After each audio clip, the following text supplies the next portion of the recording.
Welcome to the Goddesses of Social Work podcast, hosted by Renita Ray Davis, licensed clinical social worker, board-approved social work clinical supervisor, and facilitator of the Goddesses of Social Work supervision community.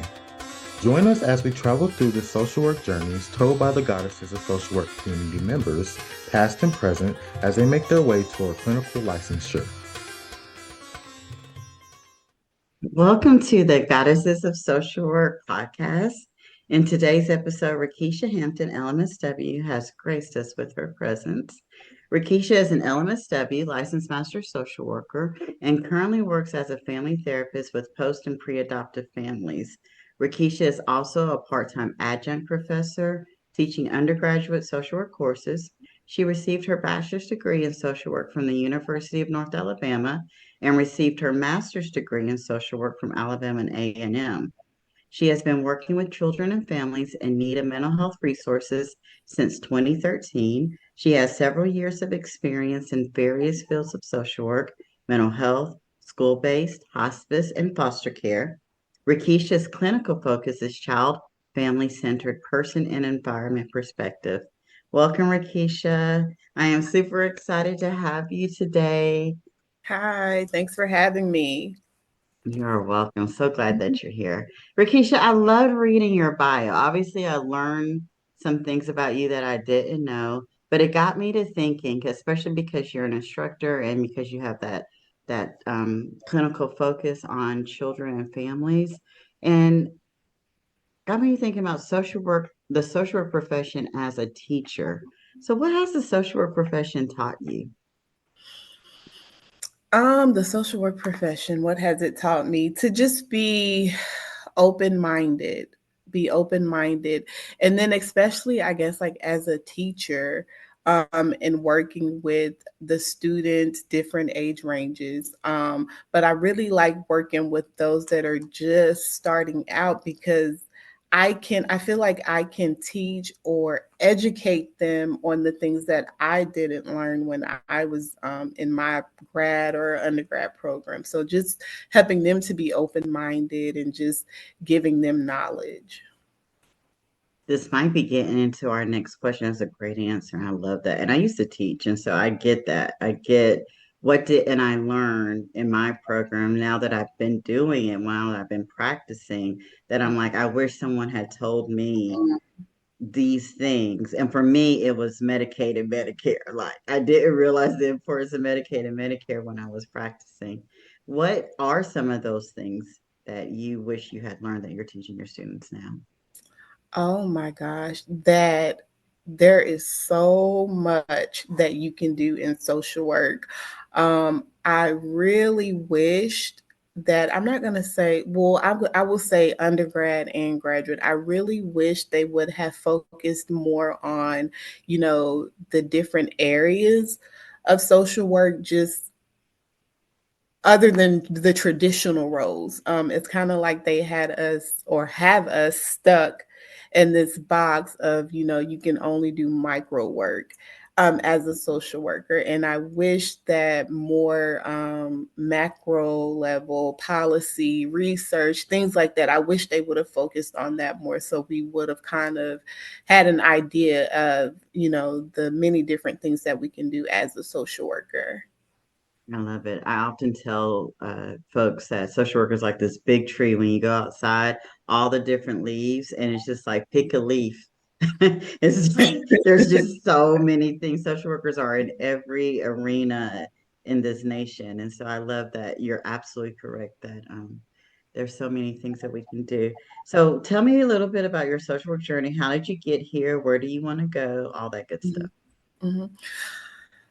My social so actually, I guess like when I first started out, I didn't even think that I would be a social worker. In my mind, for like the longest time, I was like, I'm gonna be a lawyer, I'm gonna be a lawyer. And then like you have people in your head saying, oh, you would make a great lawyer because you always, you want to debate, research, and Mhm. speak for people, which kind of is what social workers do as well.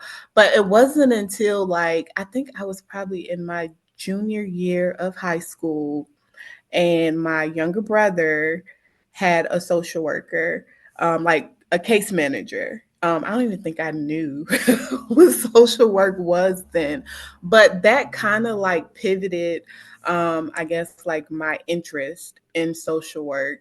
So, of course, I did my undergrad in social work. After that, I worked with kids at the YMCA for a long time as like a youth counselor. And then I went into my graduate course. And after that, I started working as like a support specialist, basically with disabled adults, helping them with their daily activities. And shortly after my grad program, I got a job in mental health.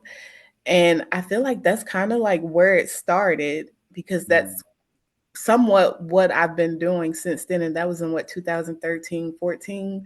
I started in the mental health field as like a geriatric therapist and working with the elderly in the nursing home.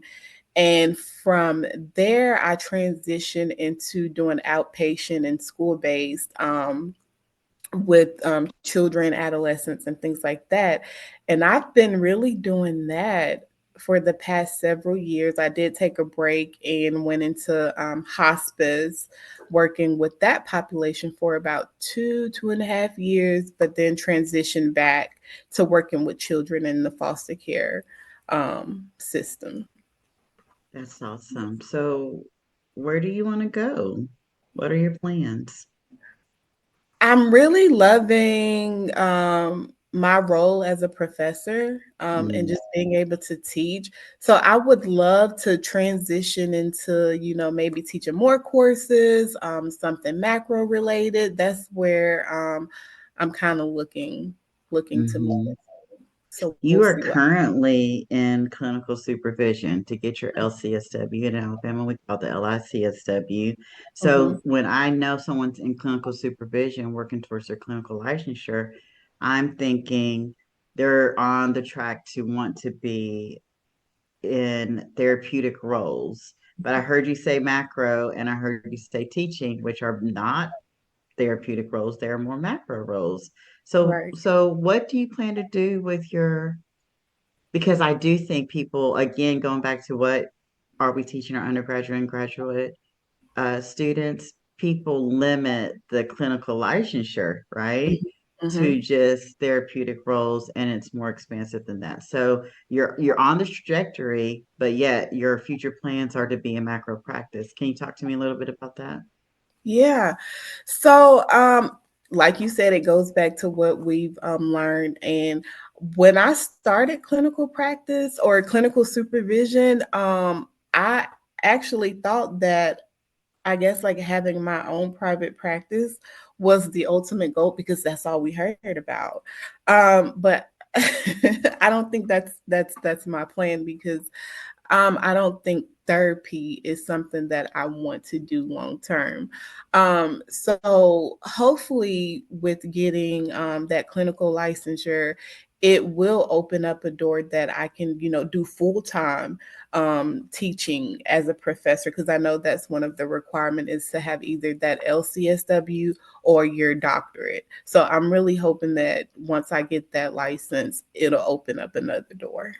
I absolutely know that it will. Again, I'm clinically licensed in several states and I taught, and one of the class, all of the classes that I taught were the clinically based classes. The PhDs, they love teaching organization and research, and we need that, right? But we also need folks who have been practicing, know what it takes to get clinically Right. licensed, and then can teach those classes as well. So I love that you opened that door Mhm. to LCSW is not just because we want to get our private practice.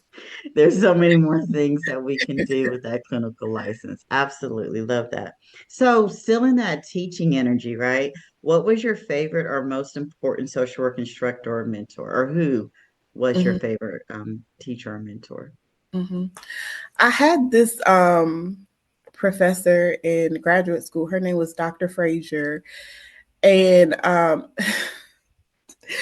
you kind of remind me of Dr. Frazier. And I'm going to say it because I feel like she was just like a breath of fresh air. She was like so knowledgeable, just successful, travel. She had a private practice.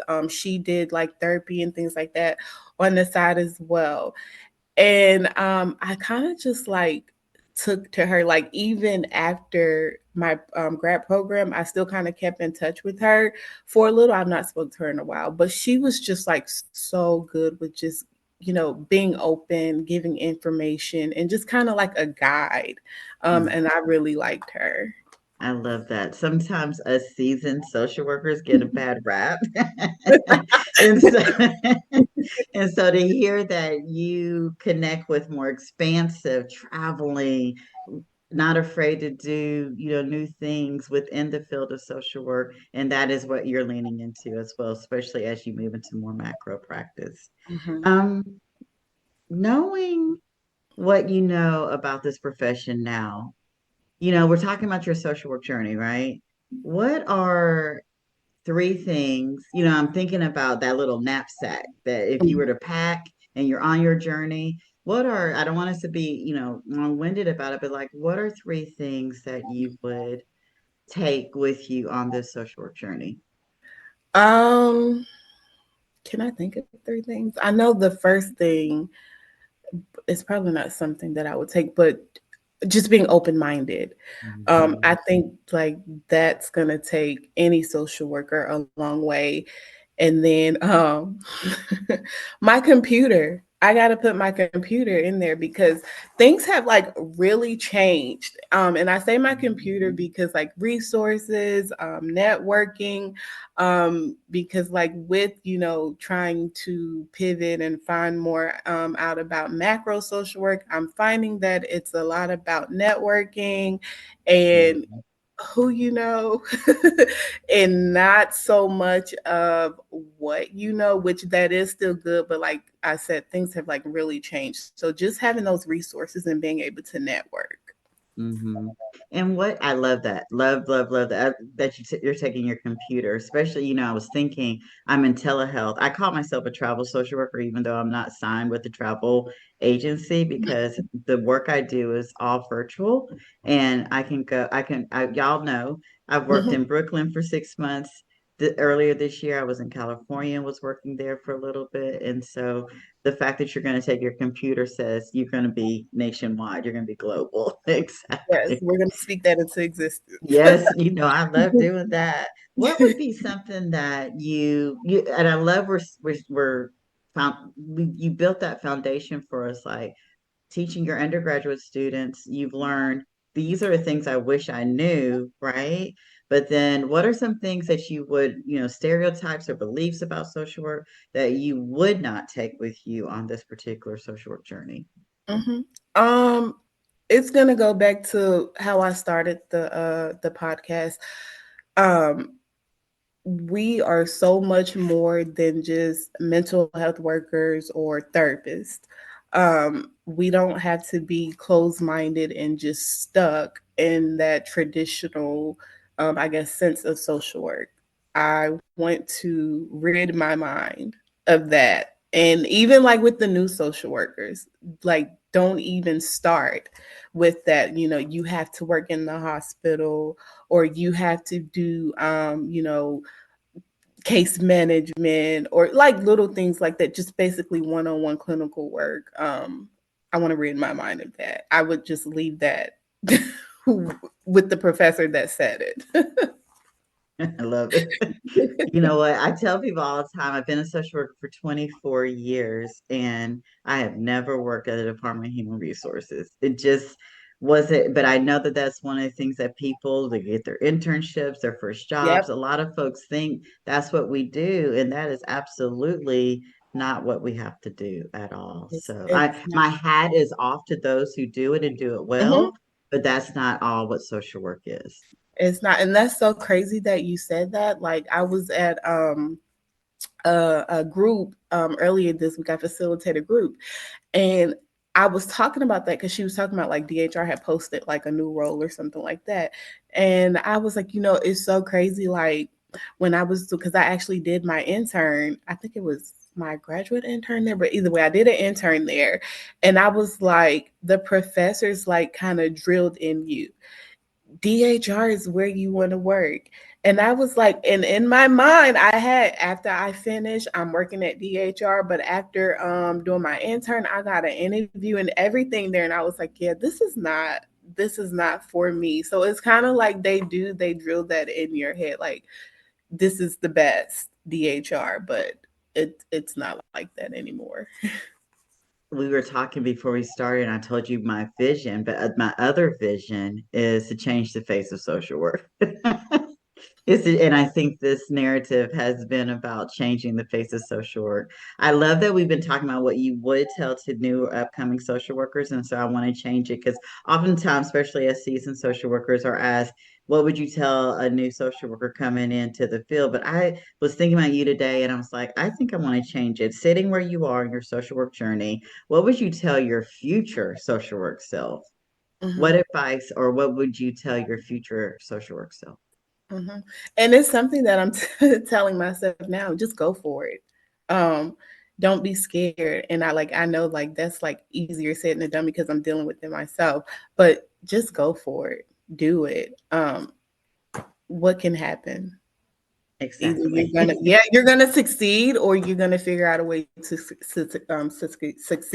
So just go for it. Yeah. Social workers are magical. We always figure out a way to succeed. So yeah, I'm taking my own advice. So Yes, so keep going for it. And in fact, that kind of leads me to the last question. Are there any final thoughts, words that you want to leave our audience with today? Any final thoughts? Believe in yourself. Don't second guess yourself. If it's something that you want to do, figure out how to make it happen. Love that. I love that. You're such a social worker. I love it so much.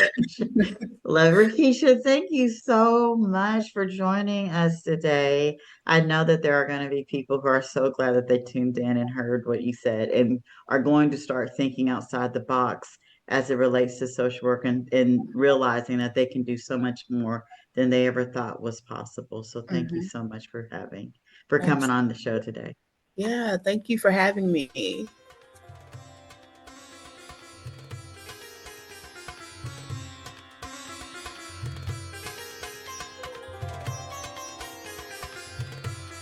Thank you for listening to today's episode of the Goddesses of Social Work podcast. We are glad you were here. If you like this episode, please come back to hear more stories of the journeys through social work, and please leave us a review on Apple or Spotify. See you next time here on the Goddesses of Social Work podcast.